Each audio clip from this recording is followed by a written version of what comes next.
นุกเด็กน้อยลิ้นเด้งดึงเด้งดึงว่านยังก่อนเด็กกาบอนเนาะ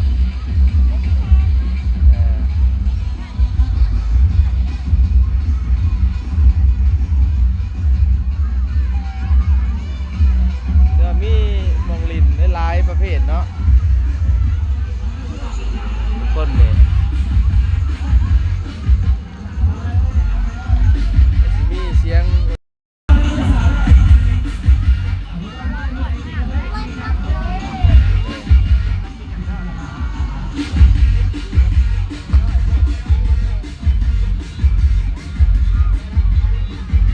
เป็นอะไรนี่คือควันตัวตรวจอยู่นี่ราคากับมีเลยเนาะเป็นแปะเมียนไห้เลยเนาะจอกใหญ่30จอกน้อย20,000ว่าซั่น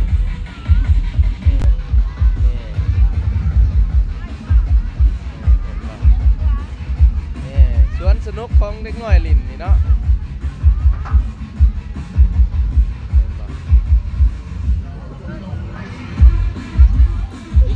เฮ็ดที่บ่นิกกี้